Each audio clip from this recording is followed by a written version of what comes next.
करते हैं एक और बड़ी खबर का, जहां कश्मीर के हालात पर कांग्रेस का बयान सामने आया है। गुलाम नबी आजाद ने कहा है कि जब तक जम्मू कश्मीर में पीडीपी और बीजेपी की गठबंधन की सरकार है वहां शांति नहीं आ सकती है। तो बड़ी खबर इस वक्त की और बड़ा बयान कांग्रेस की तरफ से, जहां पर सीएम महबूबा मुफ्ती ने आज पीएम नरेंद्र मोदी से मुलाकात की। कश्मीर के अमन चैन को लेकर ये मुलाकात की गई थी और उसके बाद कांग्रेस ने निशाना साधा है।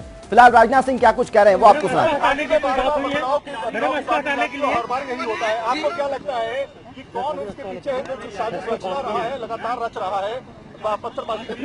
देखिए, बहुत आप तो जानते हैं कि ये तो आज का मसला नहीं है, पिछले 70 साल का मसला है।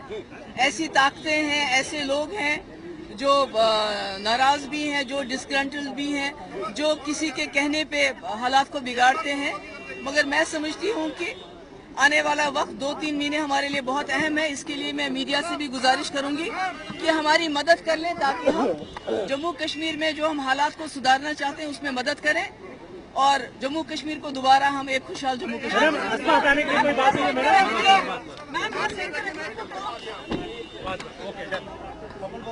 तो गृह मंत्री राजनाथ सिंह से मुलाकात के बाद महबूबा मुफ्ती जम्मू कश्मीर की मुख्यमंत्री, जहां उन्होंने कहा है कि 70 साल का ये मसला है और ऐसे में कहीं ना कहीं उन्होंने अटल दाव भी पीएम नरेंद्र मोदी से मुलाकात के बाद खेला था और अब वे कह रही हैं कि यहां पर 70 साल का ये मसला है, तो ऐसे में 2-3 महीने का समय और चाहिए और वो सभी की मदद की बात कह रही हैं।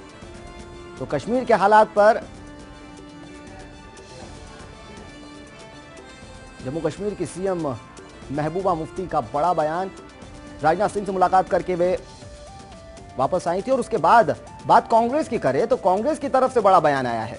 गुलाम नबी आजाद ने कहा है कि जब तक पीडीपी बीजेपी की सरकार कश्मीर में रहेगी तब तक शांति संभव नहीं है।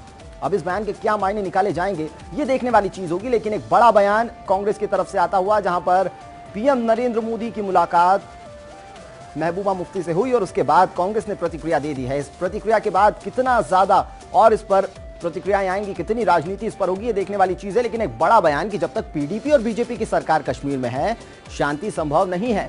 अलगाववादियों को लेकर जो लगातार अशांति फैली हुई है, इसको लेकर काफी चिंताएं इस पर व्यक्त की जा रही हैं और आने वाले समय में इन अशांतियों को दूर करने की बात भी सीएम कह चुकी है। इससे पहले दिल्ली में आज पीएम नरेंद्र मोदी से कश्मीर की सीएम महबूबा मुफ्ती ने मुलाकात की और मुलाकात के बाद गठबंधन को लेकर लगाए जा रहे कयासों के बीच अटल दाव भी खेल दिया। उन्होंने कहा कि घाटी में अमन अटल बिहारी वाजपेयी के बताए रास्ते से ही मुमकिन है। एक तरह से महबूबा ने अटल का नाम लेकर बीजेपी की नाराजगी को कम करने की कोशिश भी की है, जो हाल के दिनों में अलगाववादियों को लेकर महबूबा के रुख की वजह से बढ़ गई थी। आज जम्मू कश्मीर को लेकर दिल्ली में खूब हलचल भी देखी गई। पीएम से मुलाकात के बाद महबूबा मुफ्ती सईद गृह मंत्री राजनाथ सिंह से भी मिलने पहुंची, तो वहीं राजनाथ सिंह से बीजेपी की ओर से जम्मू कश्मीर के प्रभारी राम माधव ने भी मुलाकात की।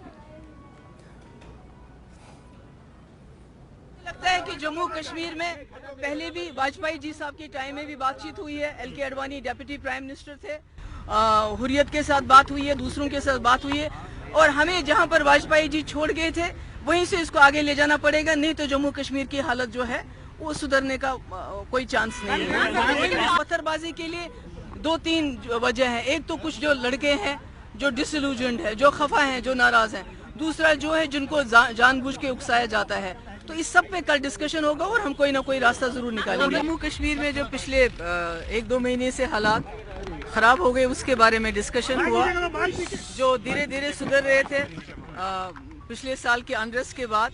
उसमें क्या हुआ, किस तरह से हुआ और उसमें जो इलेक्शन अनाउंस हुआ उसकी वजह से हालात पे क्या असर पड़ा हुआ और इसमें जो हमारा एजेंडा ऑफ अलायंस है पीडीपी और बीजेपी का, उसका भी डिस्कशन हुआ। और इसके अलावा मैंने प्राइम मिनिस्टर पे जोर दिया, दबाव डाला कि जो हमारे जम्मू कश्मीर का जो हमारे वाटर रिसोर्सेज पे हमारा कंट्रोल नहीं है और इंडस वाटर ट्रीटी की वजह से हमें बहुत नुकसान होता है, तो इसके बारे में वो संजीदगी से सोचे कि किस तरह से रियासत की भरपाई हो।